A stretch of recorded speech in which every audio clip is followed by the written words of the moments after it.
Hello friends, welcome to the Pariksha Vatika. परीक्षा वाटिका में आप सभी का फिर से स्वागत है। पिछले वीडियो में आप लोग का कमेंट आ रहा था कि 75 से अधिक क्वेश्चन बहुत सारे बच्चों का सही हो रहा था। तो आइए उसी जोश और उमंग के साथ आज का सेशन स्टार्ट करते हैं।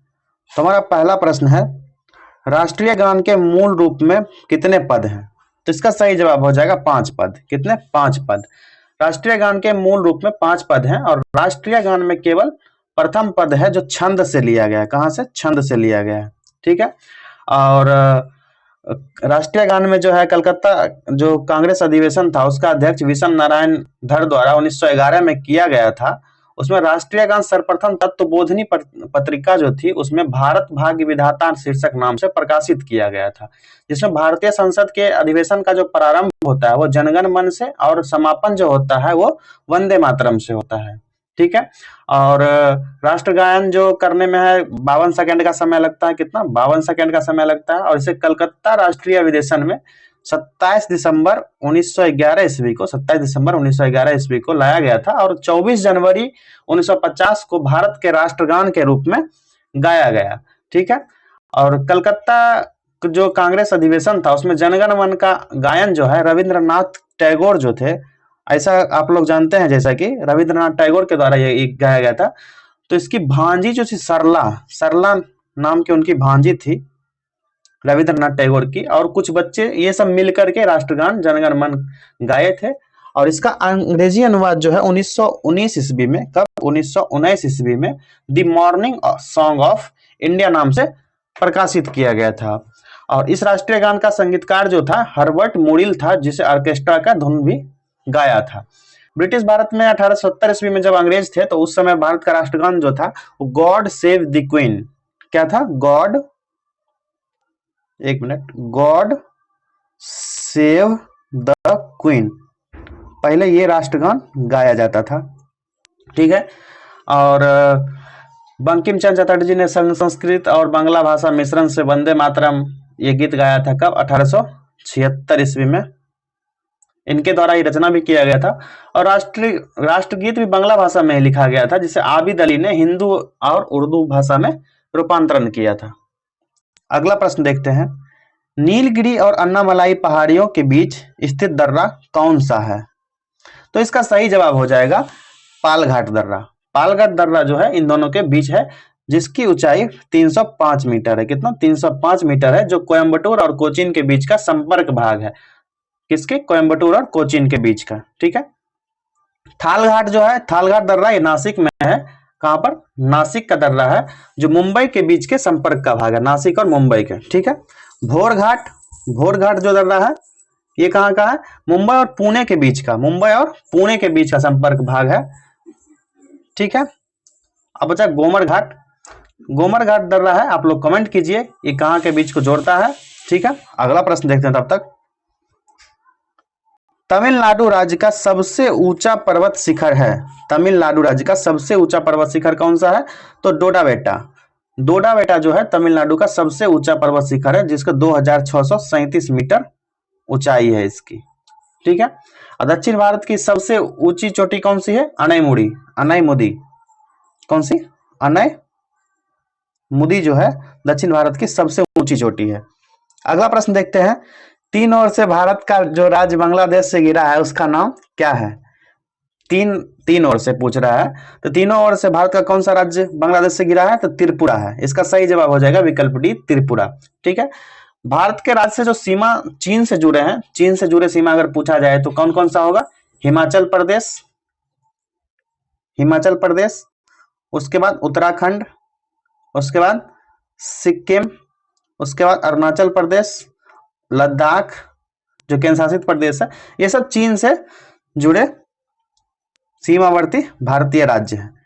बांग्लादेश से पूछा जाएगा कौन कौन से हो सकते हैं? यहाँ तो एक देश एक राज्य के बारे में आप लोगों ने जाना। बांग्लादेश से जो सीमा से सटे राज्य है, मिजोरम है, त्रिपुरा है, असम, मेघालय और वेस्ट बंगाल यानी पश्चिम बंगाल, ये सब राज्य जो हैं बांग्लादेश की सीमा से सटे हुए हैं। भारत में 16 राज्य ऐसे हैं, 16 राज्य हैं जो पड़ोसी देश की सीमा से जुड़ते हैं।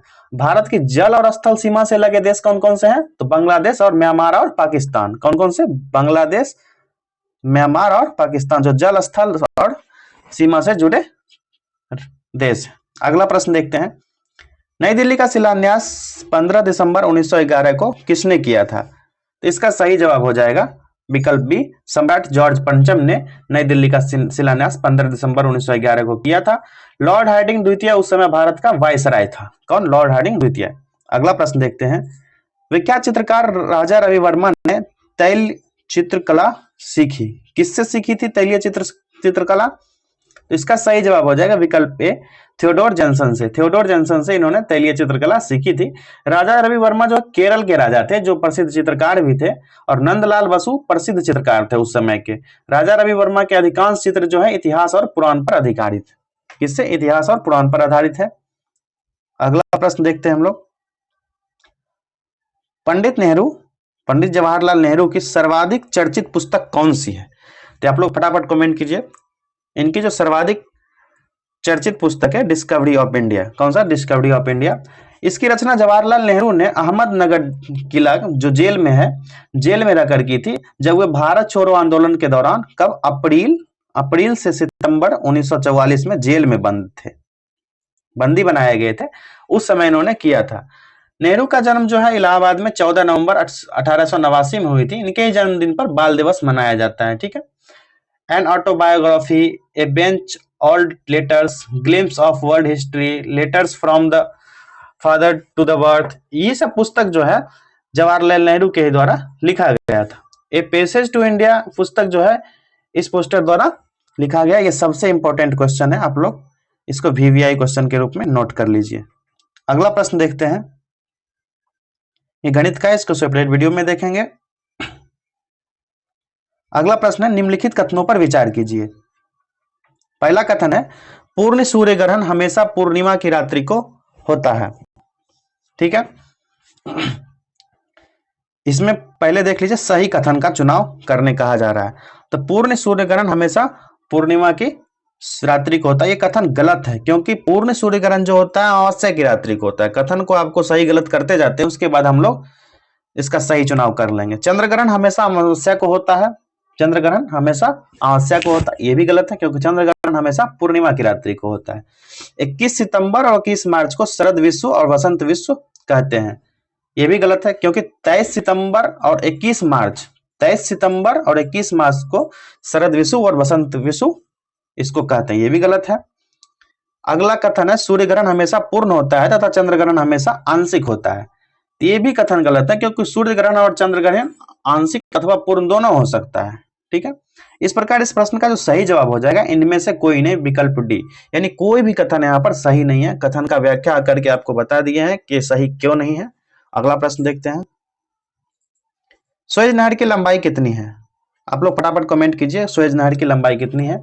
तो सुएज नहर की लंबाई जो है 168 मीटर है। इसका जवाब हो जाएगा ऑप्शन सी, 168 मीटर। सुएज नहर का आवागमन जो है 1872 ईस्वी में, कब? 1872 ईस्वी में लॉर्ड नॉर्थब्रुक के काल में हुआ था, जब मिस्र के राष्ट्रपति कर्नल नासिर ने 1956 ईस्वी में सुएज नहर का राष्ट्रीयकरण किया था। ठीक है। सुएज नहर जो भूमध्य सागर और लाल सागर को जोड़ता है। ये प्रश्न अधिकतर एग्जाम में पूछे जाते हैं। किसको? मेडिटेरियन सी और रेड सी, इन दोनों को जोड़ने का काम करता है सुएज नहर।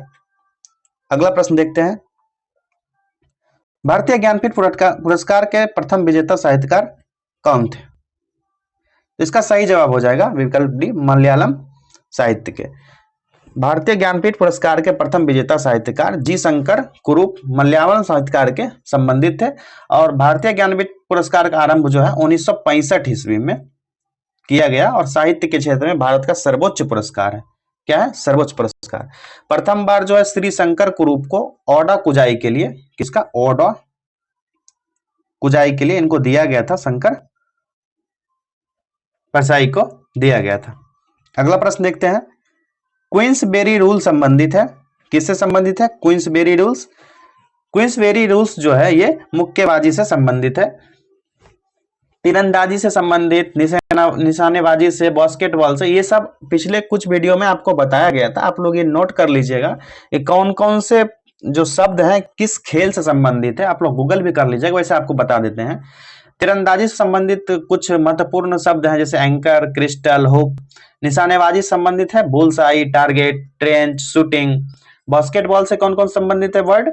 3 सेकेंड्स, रिंग, सेंटर लाइन, पिनआउट, फ्रंट कोर्ट, बैकबोर्ड, ड्रिबल, ये सभी। ठीक है। मुक्केबाजी से कौन से है? Punch, uppercut, round. आप लोग क्रिकेट अधिक देखते होंगे, क्रिकेट का कमेंट कीजिए कि कौन कौन से वर्ड है क्रिकेट से जो संबंधित है, ये भी क्वेश्चन पूछे जा सकते हैं। अगला प्रश्न देखते हैं, निम्न में से कौन मुगल शासक राजपूत माता के गर्भ से जन्म लिया था? इसका सही जवाब हो जाएगा विकल्प सी, जहांगीर और शाहजहां। जहांगीर और शाहजहां जो थे राजपूत माता के गर्भ से जन्म लिए थे। जहांगीर का जन्म जो हुआ था 30 अगस्त 1569 ईस्वी को हुआ था, जो सूफी संत शेख सलीम चिश्ती के आशीर्वाद से हुई थी। और शाहजहां का जन्म जो हुआ था 5 फरवरी 1592 को, 5 फरवरी 1592 ईस्वी को हुआ था। अगला प्रश्न देखते हैं, वर्नाक्यूलर प्रेस एक्ट किस वायसराय के द्वारा समाप्त किया गया था? इसका सही जवाब हो जाएगा विकल्प सी, रिपन। लॉर्ड रिपन के द्वारा वर्नाक्यूलर प्रेस एक्ट 1882 ईस्वी में समाप्त कर दिया गया। ठीक है। और जिसमें स्थानीय स्वशासन प्रारंभ किया गया। और कैनिंग जो 1856 से 62 तक वायसराय रहा था, यह ब्रिटिश सम्राट के अधीन नियुक्त भारत का प्रथम वायसराय था, कौन? पहला वायसराय था। और कैनिंग के कार्यकाल में 1857 में ऐतिहासिक क्रांति हुई, जिसको आप भली भांति जानते हैं, 1857 की क्रांति, रानी लक्ष्मीबाई के बारे में। अगला प्रश्न देखते हैं, अशोक के कलिंग युद्ध के विषय में किस अभिलेख से जानकारी मिलती है? तो इसका सही जवाब हो जाएगा ये विकल्प डी, 13वां शिलालेख। अशोक का जो 13वां शिलालेख है उससे अशोक के कलिंग युद्ध की जानकारी मिलती है। कलिंग युद्ध कब हुआ था? 261 ईसा पूर्व, 261 ईसा पूर्व में हुआ था कलिंग का युद्ध। इस युद्ध के बाद जो है, इसी युद्ध में बौद्ध धर्म की और अशोक आकर्षित हुआ था, जिसमें कहा था बुद्धम शरणम गच्छामि। अगला प्रश्न है, शेर शाह द्वारा निर्मित एक सड़क ए आजम कहलाती थी, वो सड़क कौन सी थी? ये सड़क जो है कलकत्ता से पेशावर तक जाती है, वो सड़क वहां तक विस्तृत थी। और शेरशाह द्वारा सड़क ए आजम को कंक्रीट किया गया, जो जीटी रोड के नाम से जाना जाता है, जीटी रोड के नाम से जाना जाता है। अब तो इसका विस्तारीकरण कर दिया गया है। लॉर्ड ऑकलैंड ने जीटी रोड को मरम्मत करवाया था। ठीक है, किसने? लॉर्ड ऑकलैंड ने। और शेरशाह जो है 4 सड़क बनवाया था, 4 महत्वपूर्ण सड़क बनवाया था। शेरशाह के द्वारा 1700 से अधिक सराय बनवाए गए थे। कितना? 1700 से अधिक। ये एक महत्वपूर्ण शासक है इतिहास का। अगला प्रश्न देखते हैं, निम्नलिखित तथ्यों पर विचार कीजिए। यहां पर कथन दिए गए हैं, यहां पर इनका सही चुनाव करने के लिए दिया गया है। कथन है, पॉटजोल मिट्टी कोंधारी वन प्रदेशों में मिलने वाली मिट्टी है। दूसरा है, काली मिट्टी का अंतर्राष्ट्रीय नाम चौरनोम मिट्टी है। तीसरा है, करेला मिट्टी केसर की खेती के लिए बहुत उपयुक्त है। चौथा कथन है, सबसे अधिक जल धारण करने की क्षमता चिकनी मिट्टी में होती है। तो इस प्रश्न का जो सही जवाब हो जाएगा ऑप्शन ए हो जाएगा, चारों कथन सही है। ये चारों कथन जो है ये सही कथन है, सत्य कथनों का चुनाव करने कहा जा रहा है। अगला प्रश्न देखते हैं, 1935 के अधिनियम की सबसे महत्वपूर्ण विशेषता थी। 1935 के अधिनियम की सबसे महत्वपूर्ण विशेषता क्या थी? उस अधिनियम की सबसे महत्वपूर्ण विशेषता थी कि प्रांतों में स्वायत्त शासन की स्थापना करना।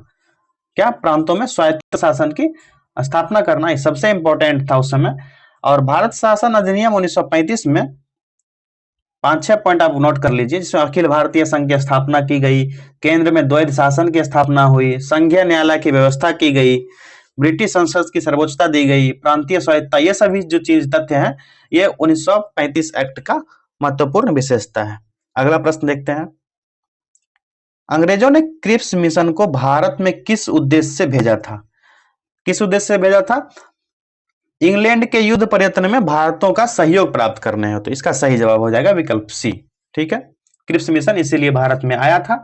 और क्रिप्स मिशन जो 23 मार्च 1942 ईस्वी को सर स्टेफोर्ड क्रिप्स के नेतृत्व में भारत आया था, क्योंकि उस समय जापान ने रंगून पर कब्जा कर लिया था और भारत के सीमा जो क्षेत्र था उस पर खतरा पैदा हो रहा था। इसलिए क्रिप्स मिशन 23 मार्च 1942 को सर स्टेफोर्ड क्रिप्स के नेतृत्व में भेजा गया था।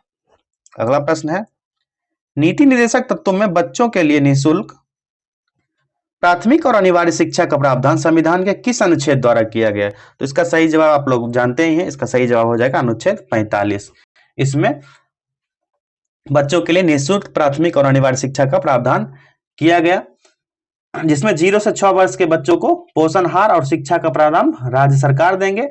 और अनुच्छेद 21 क्लॉज ए है और अनुच्छेद 51 क्लॉज ए में प्राथमिक और अनिवार्य शिक्षा संबंधित 86वां संविधान संशोधन भी किया गया 2002 में, इसको जोड़ा गया था। ठीक है।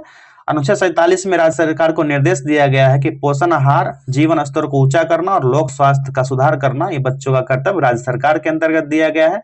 और राज्य के नीति निर्देशक तत्व तो भारतीय संविधान के अनुच्छेद 36 से 51 के बीच में है और यह 4 भाग में वर्णित है। कितना? 4 भाग में वर्णित है। 86वां संविधान संशोधन जब हुआ था उसके द्वारा यह प्रावधान किया गया कि अभिभावक को 6 से 14 वर्ष के बालकों को प्राथमिक और अनिवार्य शिक्षा देने का प्रबंध करना। ठीक है। और शिक्षा का अधिकार अधिनियम 2009 में लाया गया। कब? 2009 में। और 1 अप्रैल 2010 को शिक्षा का अधिकार कानून लागू किया गया। कब? 1 अप्रैल 2010 को। 2006 में लाया गया, 2010 में लागू किया गया। और हाल फिलहाल करंट न्यूज में आपको बता दें कि नई राष्ट्रीय शिक्षा नीति 2020 को लागू करने का निर्देश दिया गया केंद्र सरकार के द्वारा, जिसमें कर्नाटक पहला राज्य बना था जिसने नई शिक्षा नीति को NEP न्यू एजुकेशन पॉलिसी 2020 को लागू किया था। उसके बाद मध्य प्रदेश ये सेकेंड राज्य बना था। ठीक है। अगला प्रश्न देखते हैं।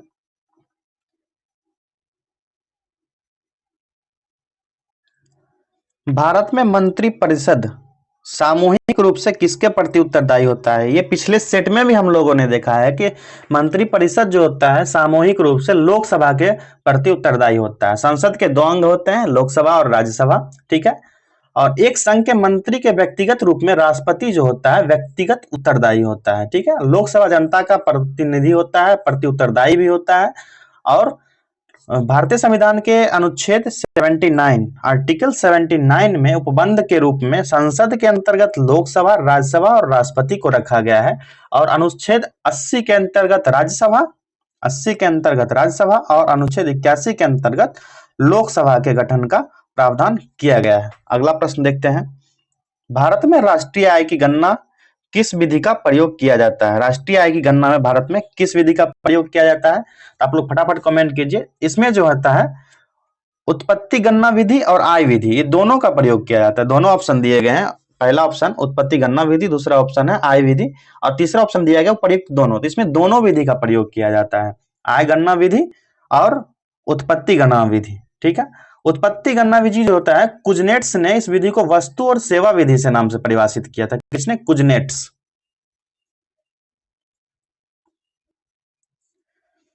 ठीक है। और उपभोग बचत विधि से आय गणना को व्यय विधि भी कहा जाता है। क्या? व्यय विधि। अगला प्रश्न देखते हैं। भारत में चंदन की लकड़ी के वन सर्वाधिक कहां पाए जाते हैं? किसके? चंदन की लकड़ी के वन सर्वाधिक कहां पाए जाते हैं? तो इसका सही जवाब आ जाएगा ऑप्शन सी, नीलगिरी की पहाड़ियों में। कहां पर? नीलगिरी की पहाड़ी में चंदन की लकड़ी सबसे अधिक पाए जाते हैं। चंदन एक सुगंधित वृक्ष होता है और चंदन लकड़ी का जो है उपयोग धार्मिक प्रयोजन में किया जाता है। और चंदन की लकड़ी दक्षिण भारत में सबसे अधिक पाया जाता है। कहाँ? साउथ इंडिया में। चंदन को एक बड़ा तस्कर वीरप्पन जो है पुलिस मुठभेड़ में मारा गया था। कौन? वीरप्पन। ठीक है। चंदन की लकड़ी पे हाल फिलहाल एक मूवी भी आया था, पुष्पा मूवी, आप लोगों ने देखा होगा, बड़े चाव से देखा होगा। चंदन की लकड़ी जो है मुख्यतः दक्षिण भारत के शुष्क भाग में पाया जाता है। कहां पर? शुष्क भाग में। आप लोग ज्योग्राफी में पढ़िएगा शुष्क पर्णपाती वन, जिसमें कि ये भी गिनती आता है। ठीक है। और खासकर कर्नाटक, तमिलनाडु में ये पाया जाता है। और भारतीय चंदन जो होता है सेंट्रल एम्बम, जो संसार का सर्वोच्च माना जाता है। क्या? संसार का सर्वोच्च चंदन, अच्छा सबसे बेहतरीन चंदन माना जाता है। और अफ्रीकन ब्लैकवुड का भी अंतरराष्ट्रीय स्तर पर बहुत मांग है। किसका? African Blackwood.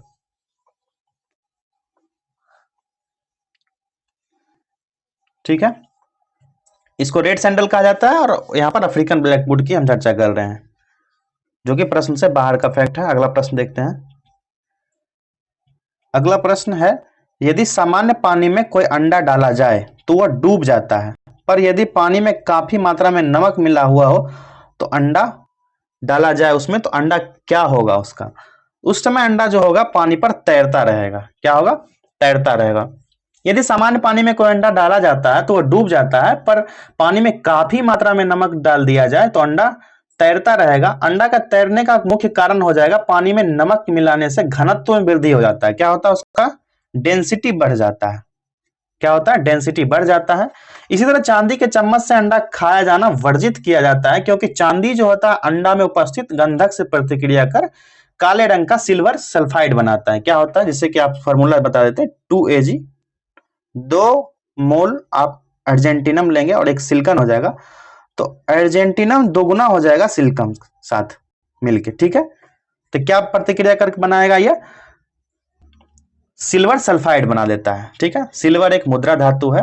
यह पहला वर्ग, फर्स्ट बी वर्ग का धातु होता है और सिल्वर का विद्युत चालकता सर्वाधिक होता है। सबसे अधिक इसमें विद्युत चालकता होती है। विद्युत क्या है? सुचालक है सिल्वर। चांदी जो है विद्युत का सुचालक है, इसमें विद्युत प्रवाहित होगी, करंट लगेगा आपको। अगला प्रश्न देखते हैं, यदि किसी वस्तु को गहरी खान की तली से ऊपर लाया जाए और पहाड़ की चोटी पर ले जाया जाए तो उसका भार अधिकतम कहां होगा?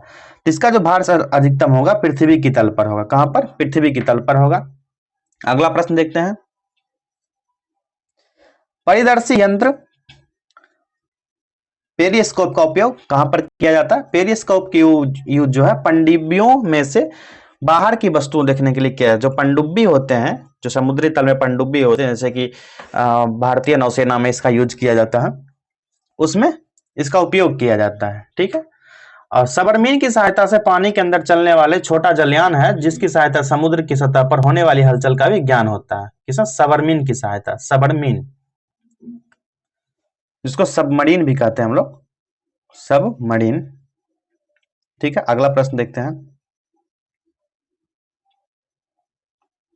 अगला प्रश्न है, उष्मा संचरण की वह विधि जिसमें माध्यम के कण गति नहीं करते हैं, वो कौन सी विधि है? ये जो विधि है चालन की विधि है। कौन सी? चालन की विधि है, जिसमें कण गति नहीं करते हैं। अगला प्रश्न है, सितंबर के महीने में 100 वाट के एक बल्ब को 10 घंटे प्रतिदिन जलाया जाता है, उस माह में विद्युत ऊर्जा किलोवाट कितनी खर्च हुई होगी? ये साइंस का क्वेश्चन है। ठीक है, इसको बनाना है, जिसमें यूनिट का खपत जो होता है आप लोग को बताया गया था, P into N into T upon 1000। यहां पर P का मान दिया गया है 100 गुना 1 गुना 10 अपॉन 1000। ये कटकर हो जाएगा इंटू 30, मंथ से गुना करेंगे कितना मंथ का, ये सब कट करके हो जाएगा 30 किलोवाट। कितना? 30 किलोवाट आवर। इस प्रश्न का सही जवाब हो जाएगा ऑप्शन ए, 30 किलोवाट। अगला प्रश्न देखते हैं, जब कोई वस्तु वृत्तीय मार्ग पर एक समान चाल से गति करती है तो उसका क्या होगा? उसमें जो होगा उसका वेग परिवर्तन हो जाएगा। क्या होगा? वेग में परिवर्तन आ जाएगा। जब कोई वस्तु किसी वृत्तीय मार्ग पर गति करती है तो उस गति को वृत्तीय गति कहते हैं, और एक समान गति से चाल करती है तो उसका वेग परिवर्तन हो जाता है। और एक समान वृत्तीय गति त्वरित होती है, क्योंकि वृत्त के प्रत्येक बिंदु पर वेग की दिशा बदल जाती है। और समरूप वृत्तीय गति जो होती है एक त्वरित गति होती है, जिसमें वेग की दिशा प्रत्येक बिंदु पर बदलते रहती है। ठीक है, इतने फैक्ट्स की आपको जरूरत नहीं है, इतना ज्यादा गहन नहीं पूछा जाता है, ये सब अपर लेवल का है। अगला प्रश्न देखते हैं, ये गणित का, इसको स्पेशल वीडियो में देखेंगे। अगला प्रश्न है, जब पानी उबलता है तो उसका ताप क्या होता है? पानी उबलता है तो उसका ताप क्या होता है? फटाफट आप लोग कमेंट कीजिए। उसका ताप होता है एक समान स्थिर रहता है। पानी उबलता है तो उसका ताप एक समान स्थिर रहता है। देखिए, जब पानी को 4 डिग्री सेंटीग्रेड पर सर्वाधिक घनत्व होता है और 0 डिग्री पर आयतन सर्वाधिक होता है। 4 डिग्री पर घनत्व अधिक, 0 डिग्री पर आयतन अधिक। ये आप लोग को संभवतः 2-3 सेट पहले आपको बताए भी थे। उबलते पानी की अपेक्षा भाप से जलने का अधिक कष्ट होता है, क्योंकि जल की अपेक्षा भाप की गुप्त ऊष्मा अधिक होती है। दाब बढ़ने पर क्या होता है? क्वथनांक बढ़ता है, और दाब जो होता है क्वथनांक का व्युत्क्रमानुपाती होता है। ये सब 10th-12th के क्वेश्चन है। अगला प्रश्न देखते हैं, एनसीईआरटी का क्वेश्चन है, निम्नलिखित अक्रिय गैसों में से, इनर्ट गैसों में से कौन वायु में सर्वाधिक मात्रा में पाई जाती है? वायु में सर्वाधिक मात्रा में कौन सी गैस पाई जाती है? तो आर्गन है। कौन सा? आर्गन है। इनर्ट गैस कौन कौन सा है? आप लोग फटाफट कमेंट कीजिए। Helium, neon, argon, krypton, xenon और रेडॉन, ये सब है अक्रिय गैस है। कौन सा? Inert gas. ठीक है। हीलियम गैस का उपयोग जो गुब्बारा भरने में किया जाता है और मौसम संबंधी अध्ययन के लिए इनर्ट इसका हीलियम का प्रयोग किया जाता है। नियॉन विसर्जन जो होता है लैंप और ट्यूब तथा प्रदीप्ति बल्ब में भी भरी जाती है। नियॉन गैस जो है बल्ब में भी प्रयोग किया जाता है। अगला प्रश्न देखते हैं। जल की स्थायी कठोरता निम्न में से किसकी उपस्थिति के कारण होती है? किसकी उपस्थिति के कारण होती है? कैल्शियम सल्फेट की उपस्थिति के कारण। अगला प्रश्न है, निम्न में से कौन सी धातु अलौह धातु है? अलौह धातु, ये धातु नॉन फेरस मेटल है। कौन सी ये धातु हो जाएगी? ये हो जाएगी एल्युमिनियम। एल्युमिनियम जो है सबसे अधिक अलौह धातु है। यहाँ पर ऑप्शन कोबाल्ट, एल्युमिनियम, निकेल, लोहा दिया गया था। एल्युमिनियम जो है इसका अयस्क पूछा जाता है अक्सर एग्जाम में, जैसे बॉक्साइट हो गया, कोरंडम हो गया, फेलोस्फर हो गया, क्रायोलाइट, ये सब एल्युमिनियम के अयस्क। अगला प्रश्न देखते हैं। गणित का इसको सेपरेट वीडियो में देखें। अगला प्रश्न है, रासायनिक दृष्टि से एंजाइम क्या है? रासायनिक दृष्टि से एंजाइम क्या है? तो रासायनिक दृष्टि से एंजाइम जो है एक प्रोटीन है। क्या है? प्रोटीन है। और विटामिन ऊर्जा प्रदान नहीं करता है, लेकिन शरीर के उपापचय यानी मेटाबॉलिज्म में रासायनिक क्रियाओं के नियमन के लिए अत्यंत आवश्यक है। और प्रोटीन जो है उसको रक्षात्मक पदार्थ भी कहा जाता है। और कार्बोहाइड्रेट जो होता है क्या होता है? शरीर को ऊर्जा प्रदान करता है। 4 ऑप्शन दिए गए थे, विटामिन, प्रोटीन, लिपिड और ये। तो विटामिन के बारे में बता दिए आपको, कार्बोहाइड्रेट के बारे में बता दिए, प्रोटीन के बारे में बता दिए। आप लोग कमेंट कीजिएगा लिपिड कौन सा एंजाइम है, इसके अनुपस्थिति या उपस्थिति में शरीर को क्या लाभ और हानि हो सकते हैं। अगला प्रश्न देखते हैं। यदि पृथ्वी पर पाए जाने वाली वनस्पतियां समाप्त हो जाएं, तो वायुमंडल में किस गैस की कमी हो जाएगी? पेड़ पौधे अगर समाप्त हो जाएंगे तो वायुमंडल में किस गैस की कमी होगी? तो संभवतः आप लोग जानते हैं ऑक्सीजन की कमी होगी निश्चित रूप से। ऑक्सीजन जो वायुमंडल में 20.99 लगभग 21% वायुमंडल में ऑक्सीजन पाया जाता है। कार्बन डाइऑक्साइड कितना पाया जाता है? 0.03% पाया जाता है। और नाइट्रोजन सबसे अधिक 77.03% वायुमंडल में पाया जाता है। 3-4 ऑप्शन थे, आपको बता दिए कौन सी गैस कितना वायुमंडल में पाई जाती है। और यहाँ पर प्रश्न था वनस्पति जो पेड़ पौधे समाप्त हो जाए तो वायुमंडल में ऑक्सीजन गैस की कमी सबसे अधिक हो जाएगी। अगला प्रश्न देखते हैं। राष्ट्रीय प्रौद्योगिकी दिवस हर वर्ष कब मनाया जाता है? राष्ट्रीय प्रौद्योगिकी दिवस जो हर वर्ष 11 मई को मनाया जाता है। 11 मई और 13 मई 1998 को भारत में दूसरी बार परमाणु परीक्षण किया गया था। क्या? परमाणु परीक्षण किया गया था। और इस परमाणु परीक्षण को शक्ति 98 नाम दिया गया था। और 12 मई को अंतर्राष्ट्रीय नर्सिंग दिवस मनाया जाता है और 10 मई को मातृ दिवस मनाया जाता है। ठीक है। ये प्रश्न भी, ये सब फैक्ट्स भी आप लोग ध्यान रखेंगे। इस प्रश्न का वैसे सही जवाब हो गया, राष्ट्रीय प्रौद्योगिकी दिवस हर वर्ष 11 मई को मनाया जाता है। अगला प्रश्न देखते हैं। निम्न में से किसमें क्लोरोफिल नहीं होता है? यहाँ विकल्प दिए गए, इसका सही जवाब हो जाएगा ऑप्शन सी, कवक। फंगस में जो है क्लोरोफिल नहीं पाया जाता है, क्योंकि क्लोरोफिल पादप और शैवाल में पाए जाते हैं, पौधे और शैवाल में पाए जाते हैं। क्लोरोफिल जंतु कोशिका में भी नहीं पाया जाता, जंतु की कोशिका में भी क्लोरोफिल नहीं पाया जाता है, क्योंकि क्लोरोफिल के केंद्र में मैग्नीशियम एक परमाणु होता है और ये फोटोन के अवशोषण में सहायता करता है। क्या? फोटोन के अवशोषण में। क्लोरोफिल जो एक परनरित होता है, जैसे कि पौधे में जो होते हैं, पौधों में क्लोरोफिल की कमी से पौधे का जो पत्ता का रंग और पीलापन होना, सूखना, ये सब है। क्लोरोफिल के 4 घटक होते हैं, chlorophyll A, chlorophyll B, carotene और जैंथोफिल। ये 4 घटक क्लोरोफिल के होते हैं।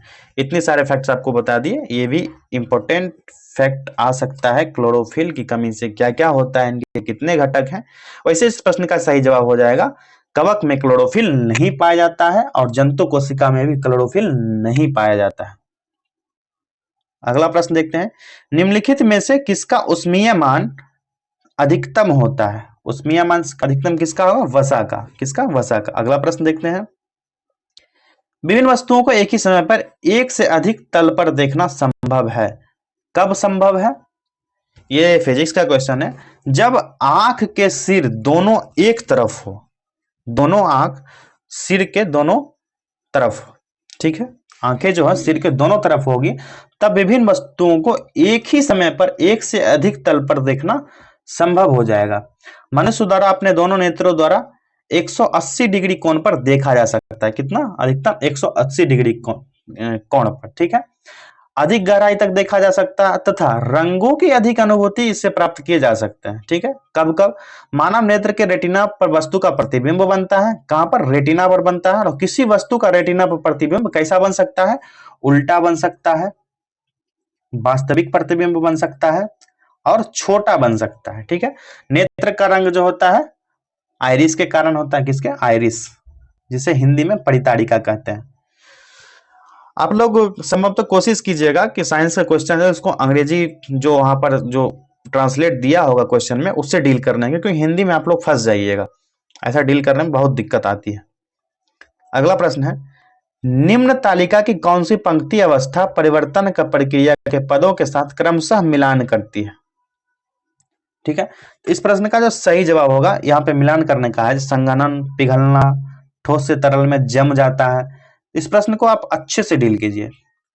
गैस से तरल स्थिति में क्या होता है? संघनन की प्रक्रिया है, जिसमें ठोस से तरल जमने की हिमांक प्रक्रिया है। अब ठीक इसी प्रकार ठोस से तरल में बदलना पिघलना कहलाता है।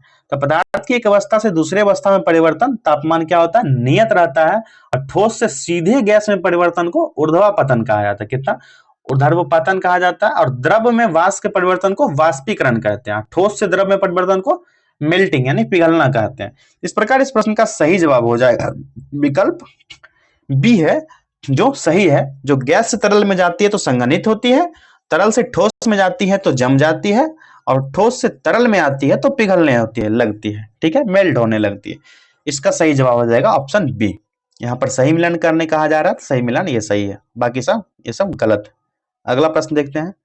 मरुस्थलीय पौधों की जड़ें लंबी होती है क्योंकि क्यों होती है मरुस्थलीय पौधों की जड़ें लंबी? क्योंकि जड़ें जो होती है पानी की तलाश में लंबी हो जाती है, पानी की तलाश में बढ़ते बढ़ते लंबी होती जाती है। यह प्रायः कांटेदार वृक्ष में भी पाया जाता है, क्योंकि यह जल के वाष्पीकरण को रोकता है। विश्व में सबसे बड़ा मरुस्थल कहाँ का है? सहारा। और भारत का सबसे बड़ा मरुस्थल आप लोग फटाफट कमेंट कीजिए, राजस्थान में है, ये आपको हिंट कर देते हैं। अगला प्रश्न है, भारत में जनसंख्या की वृद्धि दर किस दशक में नकारात्मक रही है? कौन से दशक में नकारात्मक रही है भारत की जनसंख्या वृद्धि दर? ये 1911 से 1921 ईस्वी के बीच में सबसे नकारात्मक रही है। 1991 से 2001 के दशक में 1991 से 2001 के दशक में जो है 21.54% की वृद्धि हुई थी। और 2001 की जनगणना के अनुसार भारत में स्त्री पुरुष अनुपात 933 महिलाएं 933 फीमेल्स 1000 पुरुष पर 933 महिलाएं 2001 की जनगणना के अनुसार है। भारत की जनगणना इतिहास में महाविभाजन जो है 1921 में आया था, जिसको महाविभाजन के नाम से जानते हैं। और भारत में जनसंख्या इतिहास में लघु विभाजन जो है 1951 को कहा जाता है।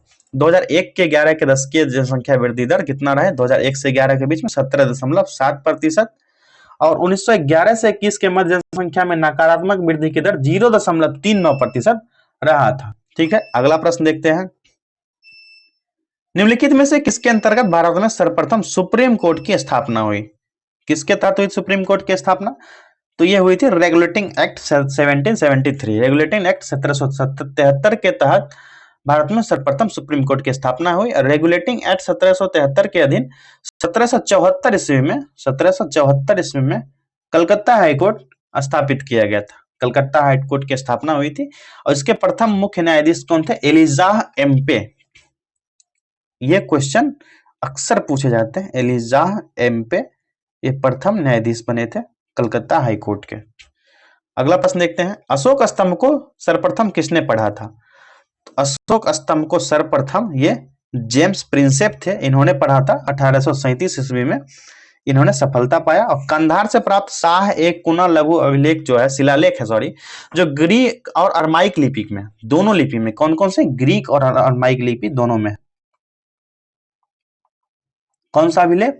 कंधार से प्राप्त शाह एक कुना लघु शिलालेख। ठीक है, अगला प्रश्न देखते हैं। तारों के बड़े बड़े गुच्छों को क्या कहा जाता है? तारों के बड़े बड़े गुच्छों को क्या कहा जाता है? तो इसका सही जवाब हो जाएगा गैलेक्सी। गैलेक्सी कहा जाता है तारों के बड़े बड़े गुच्छों को। ब्रह्मांड में लगभग 100 अरब मंदाकिनियां हैं। 10⁻11 गैलेक्सीज आर इन, ठीक है। मंदाकिनी का 98% भाग जो है तारों से तथा शेष 2% भाग जो है गैसों से बना है, गैस या धूलकण से बना है। अगला प्रश्न है, जब लाल फूल को हरे रंग के शीशे के टुकड़े से देखा जाता है तो वह कैसा प्रतीत होता है? कौन सा? लाल फूल को हरे रंग के शीशे में देखा जाएगा तो उसका रंग क्या होगा? उसका रंग जो हो जाएगा काला प्रतीत होगा। कौन सा? काला प्रतीत होगा, ठीक है।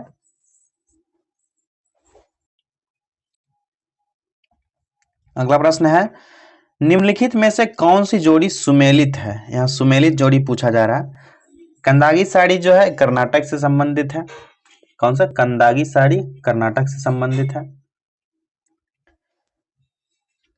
ये जो है जोड़ी सुमेलित नहीं है, ठीक है। अगला है पटोला साड़ी। कौन सा? पटोला साड़ी, ये पंजाब से, ये भी सुमेलित नहीं है। तीसरा है कांजीवरम साड़ी तमिलनाडु, ये सही है। चौथा है गामसा या असम से, ये सही है। इस प्रकार इस प्रश्न का सही जवाब हो जाएगा, सही कूट का चयन करने बोला जा रहा है। 3 और 4 ये कथन सही है, ठीक है। पटोला साड़ी जो है गुजरात में है। कहां से? गुजरात से संबंधित है। जी जे गुजरात से संबंधित है पटोला साड़ी, जो पाटन क्षेत्र में बनती है। कांदागी साड़ी जो तमिलनाडु में निर्माण किया जाता है। कांदागी साड़ी है जो तमिलनाडु में निर्माण किया जाता है, कर्नाटक नहीं होगा, तमिलनाडु होगा, ठीक है। ये दोनों सही हो गया। और बाकी कांजीवरम तमिलनाडु का, गामसा असम का है, ये सही हो गया। ऐसे कई सारी साड़ियां, जैसे सिल्क भागलपुर का भी होता है। इस तरह बहुत सारे हैं पोशाक जो कौन से राज्य से संबंधित है, आप लोग एक बार गूगल कर लीजिएगा। जैसे आपको बता दें, आप लोग सर्च कीजिएगा पोशाक एवं राज्य शासित प्रदेश, ठीक है, सर्च कीजिएगा। अगला प्रश्न देखते हैं, इस सुमेलित करने कहा जा रहा है। यहाँ पर सुमेलित करने कहा जा रहा है। यहाँ पर है देश है उनसे संबंधित कॉइन, उनकी मुद्राएं, ठीक है। कुवैत, कुवैत की मुद्रा कौन सी है? दिनार। ईरान की मुद्रा है रियाल,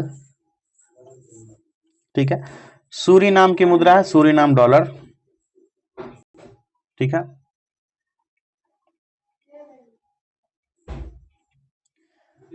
डेनमार्क की मुद्रा है क्रोन। सूरीनाम का हो गया गिल्डर। इस प्रश्न का इस तरह से सही जवाब हो जाएगा ऑप्शन ए, 4 1 3 2, ठीक है। अगला प्रश्न देखते हैं, जनगणना 2011 के अनुसार बिहार की साक्षरता दर कितनी है? 2011 के अनुसार साक्षरता दर कितनी है? इसकी साक्षरता दर है 61.8% जो है बिहार की साक्षरता दर है। और भारत का साक्षरता दर पुरुष का 2011 की जनगणना के अनुसार 82.14% है भारत का, ठीक है, 82.14%। अगला प्रश्न देखते हैं, पादपों में संचित भोज्य पदार्थ क्या है? पादपों में संचित भोज्य पदार्थ क्या है? क्यों एक मंड है, क्या है? मंड है।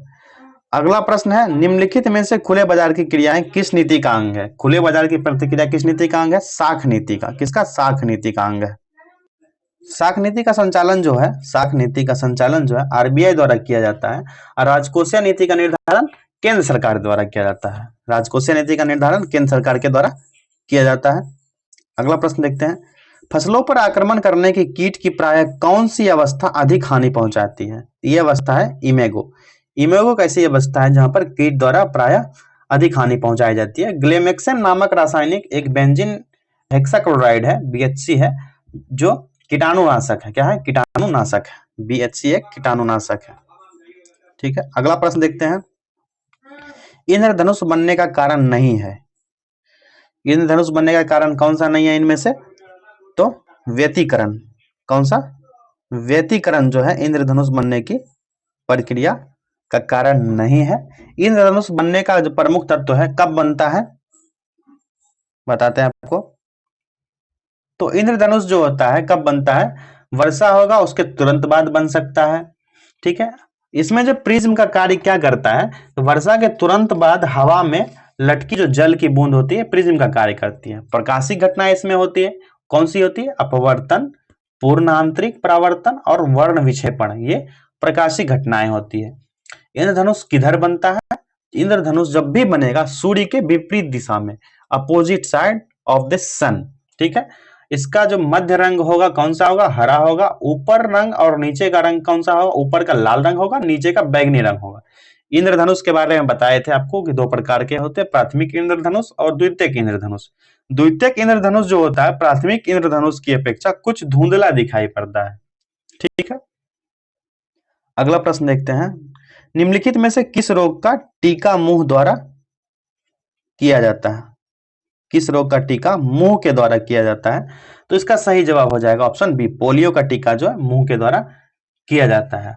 ठीक है, पोलियो का टीका खोज किसने किया था, जोनस साल्क ने किया था, जोनस साल्क, जोनस साल्क द्वारा पोलियो के टीका का खोज किया गया था। अगला प्रश्न देखते हैं, अगला प्रश्न है हमारा कि निम्नलिखित किन आरंभिक राष्ट्रवादियों ने अंग्रेजों के आर्थिक शोषण का निकास सिद्धांत, ड्रेन थ्योरी दिया था, किसने दिया था, तो इसका सही जवाब हो जाएगा ऑप्शन डी, सभी ने मिलकर, रमेश चंद्र दत्त, पंडित एमजी रनाडे, दादा भाई नौरोजी, गोपाल कृष्ण गोखले, इन सभी मिलकर के ड्रेन थ्योरी का सिद्धांत दिया गया था। सर्वप्रथम प्रति व्यक्ति आय का उजागर जो है दादा भाई नौरोजी द्वारा 1868 ईस्वी में किया गया था। ड्रेन थ्योरी जो धन निष्कासन का सिद्धांत के द्वारा भारत के राष्ट्रवादियों ने ब्रिटिश सरकार के वास्तविक चरित्र का उजागर किया था। रमेश चंद्र दत्त ने भारत का आर्थिक इतिहास पुस्तक को 2 खंड में प्रकाशित किया था। ब्रिटिश सरकार की आर्थिक शोषण का विस्तृत ब्यौरा उसमें उन्होंने दिया था। भारत में आर्थिक शोषण को ब्रिटिश उपनिवेशवाद के 3 चरणों में बांटा जाता है। पहला चरण है वाणिज्यिक चरण जो 1757 से 1813 ईस्वी तक का है। दूसरा है औद्योगिक चरण जो 1813 से 1857 तक। ठीक है, तीसरा है वित्तीय पूंजीवाद जो 1857 के बाद के ब्रिटिश शासनकाल के बाद जो शासन है उसके बाद का माना जाता है। दादा भाई नौरोजी ने धन निष्कासन को जो है अंग्रेजों द्वारा भारत का रक्त चूसने की नीति की संज्ञा दी थी। किसने, दादा भाई नौरोजी ने धन निष्कासन को अंग्रेजों द्वारा भारत का रक्त चूसने यानी भारत का खून चूसने की नीति उसकी संज्ञा दी थी। नौरोजी की पुस्तक जो थी poverty and un British rule in India, the most important, very very important book, ये एग्जाम में अक्सर पूछे जाते हैं। Poverty and un British rule in India जो 1901 ईस्वी में प्रकाशित हुई थी पुस्तक ये, जिसमें भारतीयों के अधिक स्थितियों के बारे में उन्होंने बताया था नौरोजी, दादा भाई नौरोजी ने। ठीक है, अगला प्रश्न देखते हैं, आहार श्रृंखला के विभिन्न स्तरों पर ऊर्जा का स्थानांतरण कहां पर होता है, उन स्तर को क्या कहते हैं, ऊर्जा के स्थानांतरण को, इस स्तर को कहा जाता है ट्रॉपिक लेवल, क्या ट्रॉपिक लेवल कहा जाता है। ठीक है, वह घटक जब अपना स्वयं योजन बनाता है तो वह उत्पादक कहलाता है। जैसे हरे पौधा है ये उत्पादक होते हैं, क्या होते हैं, उत्पादक होते हैं। उपभोक्ता 3 प्रकार के होते हैं, प्राथमिक उपभोक्ता, द्वितीयक उपभोक्ता और तृतीयक उपभोक्ता। प्रथम प्राथमिक जो उपभोक्ता होते हैं वो कौन होते हैं, हरे पौधे जो अपना भोजन का भाग स्वयं बनाते हैं। द्वितीयक उपभोक्ता कौन होते हैं, ये प्राथमिक उपभोग को अपना भोजन का भाग बनाते हैं। तृतीयक उपभोक्ता कौन होते हैं, यह द्वितीयक उपभोक्ता को भोजन का भाग बनाते हैं। ठीक है, ये आहार श्रृंखला है, आप लोग जो फूड पिरामिड है ये आप लोग एक बार गूगल जरूर सर्च कीजिएगा। ये फूड पिरामिड में कौन सा जानवर किसको खाता है, जिसमें हम लोग कौन सा भाग खाते हैं, मनुष्य जो है ये कौन सा उपभोक्ता है, प्राथमिक, द्वितीयक या तृतीयक, आप लोग कमेंट कीजिएगा, एक बार गूगल कीजिएगा, अच्छे से फूड पिरामिड को देखिएगा, इससे बहुत सारे क्वेश्चन बन सकते हैं। यहाँ पर अगर विस्तार में बताएंगे तो वीडियो बहुत लंबी हो जाएगी। अगला प्रश्न है, जोरास्ट्रियन कहलाते हैं, जोरास्ट्रियन क्या कहलाते हैं, इसका सही जवाब हो जाएगा विकल्प बी, अग्नि पूजक जाति के अनुयायी हैं जोरास्ट्रियन। ठीक है, क्या अग्नि पूजक के अनुयायी हैं। अगला प्रश्न है, निर्णायक मत देने का अधिकार नहीं होता है, किसको नहीं होता है निर्णायक मत देने का अधिकार, तो ये होता है राज्यसभा के उपसभापति को निर्णायक मत देने का अधिकार नहीं होता है। जब सदन में बराबर मत हो जाता है तो स्पीकर, सभापति, विधानसभा अध्यक्ष यह निर्णायक मत दे सकते हैं। मान चलिए कि अगर 250 मत हो गया तो कोई तो एक पार्टी जीतना चाहिए, तो एक मत जिसका निर्णायक मत के रूप में होगा तो वो लोकसभा स्पीकर, सभापति और विधानसभा अध्यक्ष ये दे सकते हैं कि 250 से 51 हो जाएगा तो एक पक्ष जीत जाएगा, जबकि राज्यसभा के उपसभापति को यह अधिकार नहीं दिया गया है। ठीक है, सामान्यतः अध्यक्ष, सभापति, विधानसभा अध्यक्ष, विधान परिषद का सभापति मतदान में भाग नहीं लेते हैं। और भारतीय संविधान के अनुच्छेद 100 के अंतर्गत किसी विषय पर बराबर मत होने की स्थिति में स्पीकर, सभापति और निर्णायक को मत देने का अधिकार है। जब किसी विषय पर दोनों पक्ष बराबर की स्थिति में होते हैं तो सभापति या अध्यक्ष जिस पक्ष में मतदान करते हैं उस पक्ष की जीत हो जाती है। ठीक है, जिसमें कि कोरम का भी उल्लेख किया गया है अनुच्छेद 100 में। कोरम, CORAM, कोरम का उल्लेख किया गया है, जो कुल सदस्यों का 10वां भाग होता है, टोटल सदस्य का 10वां भाग होता है। ठीक है, अगला प्रश्न देखते हैं, ब्रिंग द बॉडी हियर का संबंध किस रिट से है? ब्रिंग द बॉडी हियर, आप लोग रिट के बारे में जरूर पढ़ा होगा। ये ब्रिंग द बॉडी, ये जो रिट है ये प्रत्यक्षीकरण रिट से संबंधित है। इस प्रकार इस प्रश्न का सही जवाब जो होगा बंदी प्रत्यक्षीकरण होगा। प्रत्यक्षीकरण रिट से संबंधित है। बंदी प्रत्यक्षीकरण रिट में कहा गया है कि इसमें न्यायालय बंदीकरण करने वाले अधिकारी को आदेश देता है कि वो बंदी बनाए गए व्यक्ति को निश्चित स्थान, निश्चित समय के अंतर्गत उपस्थिति न्यायालय में करें। ठीक है, निश्चित समय, निश्चित स्थान पर उसके उपस्थिति न्यायालय में कराया जाए। इसी प्रकार 4-5 रिट है, अधिकार परीक्षा लेख है, प्रतिषेध है, ये सब भी रिट है। आप इसके बारे में आप लोग जान लेंगे तो बेहतर होगा। ठीक है, और बंदी प्रत्यक्षीकरण का जो अर्थ होता है सशरीर न्यायालय को उपस्थित करना, शरीर के साथ न्यायालय में, मतलब जिंदा उपस्थित करना। ये नहीं कि मार के न्यायालय उपस्थित कर दिए हमारा काम पूरा हो गया, ये नहीं। उच्चतम न्यायालय और उच्च न्यायालय में 5 रिट जारी करने का अधिकार है। अनुच्छेद 32 के अंतर्गत उच्चतम न्यायालय रिट जारी करती है। ठीक है, किसके? अनुच्छेद 32 के अंतर्गत।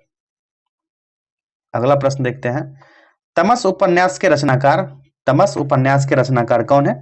इसके रचनाकार जो है ये भीष्म साहनी है। अगला प्रश्न देखते हैं, यूनानी कुषाण एवं शकों में से कई हिंदू धर्म के स्थान पर बौद्ध धर्म को अपनाया। क्यों अपनाया? क्योंकि जाति प्रथा से अधिभूत हिंदू धर्म की ओर आकर्षित नहीं हुए थे। क्यों हुए थे? जाति प्रथा से ये सब ग्रसित थे। अगला प्रश्न है, शिवाजी ने अष्टप्रधान का जो सदस्य विदेशी मामले की देखरेख करता था वो कौन था? शिवाजी का जो अष्टप्रधान था उसका विदेशी मामला का देखरेख कौन करता था? तो वो करता था सुमंत। उस समय सुमंत होता था। ठीक है, यह करता था। पेशवा जो होता था यह क्या होता था? अष्टप्रधान पद का सर्वाधिक महत्वपूर्ण पद होता था, जो प्रधानमंत्री की हैसियत के समान प्रशासन की देखरेख करता था। ठीक है, उस प्रकार अष्टप्रधान था, टोटल अष्टप्रधान था। उसका कौन कौन सा विभाग था? पेशवा जो था सामान्य विभाग था या प्रशासन का प्रभारी होता था। अमात्य जो होता था वित्त विभाग का प्रभारी होता था। सर ए नौबत होता था, वो सेनापति होता था। वाकिया नवीस जो मंत्री होता था, वाकिया नवीस सूचना और गुप्तचर विभाग का प्रधान होता था। सुर नवीस या सचिव या चिटनीस जिसको भी कहते थे, वो भाषा शैली पत्रचार जो विभाग होता था उसका प्रधान होता था। यहाँ पर पूछा गया सुमंत जो होता था विदेश मंत्री, जो विदेशी मामलों की देखरेख करता था।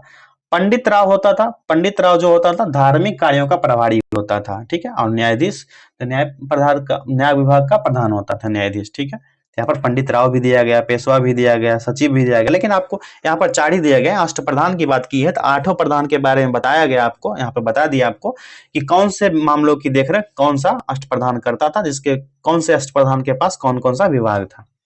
अगला प्रश्न देखते हैं, पूर्व की ओर बहने वाली भारत की नदियां निम्नलिखित में से किस एक में निम्नावल के कारण विभ्रंश घाटी है? ठीक है, डॉ रैपिंग जो होता है कौन से रिफ्ट में होता है ये पूछा गया। जो पूर्व से ओर बहती है नदियां उसमें से किसका डॉन रैपिंग किस रिफ्ट में, किस रिफ्ट वैली में है? ठीक है, इसका सही जवाब हो जाएगा विकल्प ए हो जाएगा, दामोदर जो है, दामोदर की निम्नावल नदियों के कारण विभ्रंश घाटी है। और भारत की मुख्य नदी जैसे दामोदर हो गई, नर्मदा हो गई, तप्ती हो गई, जो रिफ्ट वैली बनाती है, विभ्रंश घाटी बनाती है सभी नदियां। ठीक है, महानदी जो है छत्तीसगढ़ के धमतरी जिले में सीवा से निकलती है और इसकी लंबाई जो है हीराकुंड बांध पर जो बनाया गया इसकी लंबाई लगभग 4800 मीटर, 4800 मीटर है। ठीक है, सोन नदी की लंबाई क्या है? सोन नदी जो है गंगा की सहायक नदी है, सबसे पहली बात। ठीक है, और गंगा की सबसे बड़ी सहायक नदी कौन सी है? यमुना नदी है। यहाँ पर ऑप्शन दिया गया है, तो ऑप्शन के अकॉर्डिंग आपको बता दिए। अगला प्रश्न है, no one is too small to make a difference शीर्षक पुस्तक किसकी नवप्रकाशित रचना है? तो इसका सही जवाब हो जाएगा ग्रेटा थनबर्ग, इनकी रचना है ये। अगला प्रश्न देखते हैं। 1927 में गठित साइमन कमीशन का बहिष्कार किया गया क्योंकि? क्यों बहिष्कार किया गया 1927 में साइमन कमीशन का? क्योंकि यह कमीशन में कोई भारतीय सदस्य नहीं था, इसमें कोई भारतीय सदस्य नहीं था, और साइमन कमीशन का विरोध कर रहे लाला लाजपत राय को लाठी के प्रहार से कूट दिया था धर के, उनके कारण उनकी मृत्यु हो गई। ठीक है, सॉरी यहाँ कूट दिया वर्ड निकल गया। अगला प्रश्न है, स्टार्च और सेलुलोज के बारे में निम्नलिखित कथनों में कौन सा कथन सही नहीं है? ठीक है, इसका सही जवाब हो जाएगा ऑप्शन सी, आयोडीन के साथ यह रंग प्रदान करते हैं। अगला प्रश्न है, अकबर ने बिहार को मुगल साम्राज्य में कब मिलाया था? अकबर ने बिहार को मुगल साम्राज्य में कब मिलाया था? तो इसका सही जवाब हो जाएगा ऑप्शन सी, 1576 ईस्वी में इन्होंने मिलाया था। 1574-76 के बीच में मुल्ला दाऊद जो है बिहार में विद्रोह को इसके द्वारा दबाया गया था, और अकबर ने 1580 में बिहार को पूर्ण सूबा राज्य का दर्जा दिया, और मान सिंह जो है बिहार के सर्वप्रसिद्ध सूबेदार बने थे। कौन? मान सिंह। अगला प्रश्न देखते हैं, निम्न पदों में से कौन सा पद हॉकी खेल से संबंधित है? हॉकी से कौन सा पद संबंधित है? तो हो जाएगा शॉर्ट कॉर्नर। आपको इससे पहले भी लगभग 35वां 36वां या 37वां क्वेश्चन था, उसमें बताया गया था आपको। अगला प्रश्न देखते हैं। अगला प्रश्न है, सोडियम वाष्प लैंप प्रायः प्रकाश सड़क प्रकाश के लिए उपयुक्त होते हैं क्योंकि? क्योंकि ये जो होते हैं इनका प्रकाश एक वर्णी होता है और पानी की बूंदों से गुजरने पर विभक्त नहीं होता है। ठीक है, सोडियम धातु को किरासन तेल के अंदर डुबोकर रखा जा सकता है, ये सब इंपॉर्टेंट फैक्ट है। और सोडियम धातु का निष्कर्षण जो है कास्टनर विधि के द्वारा द्रवित सोडियम हाइड्रोक्साइड के वैद्युत अपघटन से किया जाता है। डाउन विधि के द्वारा भी सोडियम धातु प्राप्त किया जा सकता है, और द्रवित सोडियम का उपयोग जो है नाभिकीय रिएक्टर में ठंडक उत्पन्न करने में किया जाता है। अगला प्रश्न है हमारा, हर्ष के दरबार में हुएनसांग को एक दूत के रूप में किसने भेजा था? हुएनसांग को हर्ष के दरबार में एक दूत के रूप में किसने भेजा था? तो इसका सही जवाब हो जाएगा ऑप्शन ए, ताई सो। अगला प्रश्न है, भारत में रेल बनाने के लिए एक नए कारखाने की स्थापना किस शहर में की जा रही है? वो कौन सा शहर है? तो शहर है रायबरेली में। ठीक है, रेल के डिब्बे बनाने के नए कारखाने उत्तर प्रदेश के रायबरेली में किया जा रहा है। छपरा में रेल पहिया का निर्माण किया जाता है। मधेपुरा में इलेक्ट्रिक रेल इंजन की कारखाना खोली गई है। और रेल इंजन निर्माण के कारखाने कहाँ कहाँ है? चितरंजन, वाराणसी, भोपाल। ठीक है, सवारी डिब्बे का निर्माण कहाँ होता है? पेरम्बूर, कपूरथला, कोलकाता और बेंगलुरु में। पूर्व मध्य रेलवे का मुख्यालय कहाँ है? हाजीपुर में है। ठीक, जमालपुर में कहाँ क्या है देखते हैं। जमालपुर में रेल पहिया कारखाना है जो मुंगेर में है। अगला प्रश्न है, पोर्ट ब्लेयर के समीप प्रसिद्ध ब्लेयर प्रवाल भित्ति ब्लेयर कोरल रीफ मृत हो रही है। क्यों हो रही है मृत? इसका जो सही जवाब हो जाएगा भूमंडलीय उष्मन के कारण। भूमंडलीय उष्मन के कारण यह मृत हो रही है। और पोर्ट ब्लेयर अंडमान निकोबार द्वीप की राजधानी है। क्या है? अंडमान निकोबार द्वीप की राजधानी है। लक्षद्वीप कोरल जो है निर्मित एक द्वीप है। लक्षद्वीप जो है कोरल के द्वारा ही निर्मित एक द्वीप है। ठीक, अगला प्रश्न है, रक्त एवं लौह की नीति का अवलंबन किसने किया था? ये आप लोग ये क्वेश्चन कमेंट कीजिए, रक्त एवं लौह की अवलंबन किसने किया था? ठीक है, अगला प्रश्न है, म्यूनिख समझौता में निम्न में से किस देश को आमंत्रित नहीं किया गया?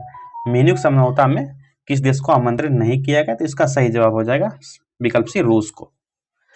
अगला प्रश्न देख लेते हैं, भारतीय संविधान के प्रमुख सुलेखक कैलीग्राफर निम्नलिखित में से कौन थे? ठीक है, भारतीय संविधान के प्रमुख सुलेखक कौन थे? तो इसका सही जवाब हो जाएगा प्रेम बिहारी नारायण रायजादा। अगला प्रश्न है, भारत में सर्वप्रथम जेंडर बजटिंग की अवधारणा की शुरुआत कब से मानी जाती है? तो इसकी शुरुआत जो मानी जाती है यह वर्ष 2005-6 से मानी जाती है। ठीक है, अगला प्रश्न है, अस्तेय का सिद्धांत निम्न में से किसका पूरक सिद्धांत है? अस्तेय का सिद्धांत जो है ये अपरिग्रह के सिद्धांत का पूरक है। अस्तेय का सिद्धांत जो है अपरिग्रह का पूरक सिद्धांत है, और गांधी जी का जो अपरिग्रह का सिद्धांत है यह शिक्षा देता है कि व्यक्ति को सामाजिक संपदा से उतना ही ग्रहण करना चाहिए जितना उसकी आवश्यकता हो। और औस्ते का सिद्धांत शाब्दिक अर्थ होता है चोरी न करना, और इसका लाक्षणिक जो अर्थ होता है मनुष्य का कोई व्यक्तिगत संपत्ति नहीं रखना चाहिए।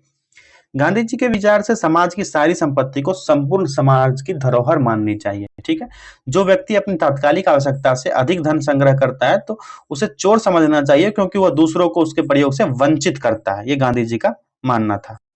अगला प्रश्न है, आधुनिक भारत में निम्न में से कौन एक सामाजिक रूप से जटिल समस्या मानी जाती है जिसे राजनीतिक प्रेरक माना जाता है? तो इसका सही जवाब हो जाएगा ऑप्शन ए, सांप्रदायिकता। सांप्रदायिकता जो है सामाजिक रूप से जटिल समस्या मानी जाती है। ठीक है, अगला प्रश्न है, निम्न में से किसने सर्वप्रथम जैविक विविधता शब्द का प्रयोग किया था? किसने किया था जैविक विविधता शब्द का प्रयोग? ये जो रेमंड एफ दसमान ने सबसे पहले इसका उपयोग किया था। जैव विविधता शब्द का प्रथम प्रयोग जो है 1985 ईस्वी में डब्ल्यू जी रोजन के द्वारा किया गया था। कब? 1985 में। और सर्वप्रथम प्रयोग जब हुआ था ये इसके द्वारा 1968 में किया गया था। ठीक है, अगला प्रश्न देखते हैं, नवनिर्मित संसद भवन का उद्घाटन प्रधानमंत्री मोदी द्वारा कब किया गया? ये जो किया गया 28 मई 2023 को। 28 मई 2023 को। आईपीएल 2023 में सर्वाधिक विकेट लेने वाला खिलाड़ी कौन था? आईपीएल 2023 में सर्वाधिक विकेट लेने वाला खिलाड़ी ये कौन था? मोहम्मद शमी। 2024 में सबसे अधिक विकेट किसने लिया और सबसे अधिक रन किसने बनाए? आप लोग कमेंट कीजिए। अभी आईपीएल चल भी रहा है 2000, तो आप लोग ये सब भी देखते रहिएगा। क्वेश्चन अधिकतर आईपीएल से पूछे जाते हैं। अगला प्रश्न देखते हैं, मई 2023 में किस राज्य ने प्रधानमंत्री जन धन योजना के 100% कवरेज को प्राप्त किया है? इसका सही जवाब हो जाएगा विकल्प बी, तेलंगाना ने। अगला प्रश्न है, मई 2023 में प्रधानमंत्री मोदी ने किस देश के सर्वोच्च सम्मान से सम्मानित किया गया है? इसको ब्राजील और फिजी। कौन सा? फिजी के सम्मान से, सर्वोच्च सम्मान से संबोधित किया गया। जैसे दोनों देश के द्वारा किया गया था, जिसमें दो देश था, पापुआ न्यू गिनी और फिजी कंट्री था, जिसमें सर्वोच्च सम्मान से सम्मानित किया गया था। फिजी का सर्वोच्च सम्मान जो था companion of the order of the Fiji, और पापुआ न्यू गिनी में the grand companion of the order of Logohu से सम्मानित किया था। फिजी के प्रधानमंत्री सितविनी राबुका ने प्रधानमंत्री मोदी को यह सम्मान दिया था। तो आप लोग कमेंट कीजिए कि पापुआ न्यू गिनी के प्रधानमंत्री कौन है और ब्राजील के प्रधानमंत्री कौन है। देश, उनके कैपिटल, उनके मुद्रा और उनके प्रधानमंत्री, ये लोग देखते रहिएगा। जो प्रधानमंत्री नवनियुक्त हुए हैं, जो नवनिर्वाचित हुए हैं हाल फिलहाल में, वो अक्सर एग्जाम में पूछे जाते हैं। और किस कंट्री का कौन सा कैपिटल है और उसका करेंसी कौन सा है, ये भी एग्जाम में पूछे जाएंगे। अगला प्रश्न है, ऑस्ट्रेलिया ने किस शहर को भारत के एक नए वाणिज्यिक दूतावास के स्थापना की घोषणा की है? ऑस्ट्रेलिया के किस शहर में भारत ने नए वाणिज्यिक दूतावास के स्थापना की घोषणा की है? तो ये शहर हो जाएगा ब्रिस्बेन में जो है ऑस्ट्रेलिया ने नए दूतावास की स्थापना की घोषणा की है। ठीक है, अगला प्रश्न है, सुलभ शौचालय इंटरनेशनल के संस्थापक कौन थे जिनका निधन हो गया है हाल ही में? तो ये थे बिंदेश्वर पाठक थे। अगला प्रश्न है, 28 मई 2023 को उद्घाटित संसद भवन के वास्तुकार कौन है? इसके वास्तुकार जो है बिमल पटेल है। कौन है? बिमल पटेल है। अगला प्रश्न है, India's vaccine growth story from cowpox to vaccine Maitri किसने लिखा है? इसके लेखक जो सज्जन सिंह है। कौन? सज्जन सिंह है। अगला प्रश्न है, मई 2023 में महाराष्ट्र में स्माइल एम्बेसडर किसे बनाया गया? तो स्माइल एम्बेसडर मई 2023 में सचिन तेंदुलकर को बनाया गया। अगला प्रश्न है, मई 2023 में भारतीय मूल के समीर पांडे ने किस देश के सिटी ऑफ परसरामट्टा काउंसिल के लॉर्ड मेयर चुने गए? ये किस देश के थे? ये ऑस्ट्रेलिया के। ठीक है, अगला प्रश्न है, नेपाल की राजधानी काठमांडू में आयोजित NSCCAVA महिला वॉलीबॉल चैलेंज कप का खिताब किसने जीता? तो इसका सही जवाब हो जाएगा विकल्प डी, भारत ने जीता। अगला प्रश्न है, 12 मई 2023 को ट्विटर का नया सीईओ किसे नियुक्त किया गया? इसका जो नया सीईओ था ये लिंडा याकारिनो था। कौन? लिंडा याकारिनो था, नियुक्त किया गया। और ट्विटर के मालिक जो है कौन है? एलन मस्क हैं। एलन मस्क हैं इसके मालिक है, ठीक है, जिसका नाम बदलकर ट्विटर से एक्स कर दिया गया। क्या? एक्स। अगला प्रश्न है, किस राज्य को गोंड पेंटिंग का जीआई टैग मिला है? तो गोंड पेंटिंग का जीआई टैग जो है ये मध्य प्रदेश को मिला है, जो गोंड जनजाति भी होती है, ठीक है। अगला प्रश्न है, राष्ट्रपति भवन में मौजूद मुगल गार्डन का नाम बदलकर क्या रख दिया गया? इसका मुगल गार्डन का नाम बदलकर ये रख दिया गया अमृत उद्यान, ठीक है। अगला प्रश्न है, भारतीय मूल के किस वैज्ञानिक को डच विज्ञान में सर्वोच्च सम्मान स्पिनोजा अवार्ड से सम्मानित किया गया? तो ये वैज्ञानिक जो थे ये थे जाइता गुप्ता। कौन? जाइता गुप्ता, ठीक है। अगला प्रश्न है, ग्लोबल जेंडर गैप इंडेक्स 2023 में भारत की रैंक जो है कौन सी है? ग्लोबल जेंडर गैप इंडेक्स में भारत का जो रैंक है ये 127वां है, 127वां रैंक है भारत का, ठीक है। और यह इंडेक्स जो है WEF द्वारा यानी विश्व आर्थिक मंच, वर्ल्ड इकोनॉमिक फोरम द्वारा जारी किया जाता है, जिसमें प्रथम स्थान जो है 2023 में किसको मिला था? आइसलैंड को पहला स्थान मिला था, भारत का स्थान 127वां था। अगला प्रश्न है, 2 अप्रैल 2023 को सलीम दुर्रानी का निधन हो गया, वह किस क्षेत्र से संबंधित है? सलीम दुर्रानी जो थे किस क्षेत्र से संबंधित थे? तो सलीम दुर्रानी जो थे ये क्रिकेटर थे। क्या थे? क्रिकेटर थे। विकल्प बी सही जवाब हो जाएगा, ठीक है। और इनका जो पहला टेस्ट मैच ऑस्ट्रेलिया के खिलाफ था, पहला टेस्ट का ऑस्ट्रेलिया के खिलाफ इन्होंने खेला था। हमारा आज का अंतिम प्रश्न है 14 अप्रैल 2023 को भारत में सबसे ऊंची अंबेडकर प्रतिमा का अनावरण कहाँ किया गया? तो इसका सही जवाब हो जाएगा हैदराबाद में किया गया, ठीक है, 14 अप्रैल 2023 को, ठीक है। इसमें 125 फुट प्रतिमा का अनावरण किया गया। दोस्तों आज के सेशन में आज का सेशन समाप्त करते हैं। आज के सेशन में इतना ही, मिलेंगे नए वीडियो में नए उमंग के साथ। आप लोग का उम्मीद है 75 से अधिक सही हो रहा होगा, कमेंट कीजिएगा, व्हाट्सएप ग्रुप से आप लोग जुड़ जाइए, ठीक है। बहुत बहुत धन्यवाद।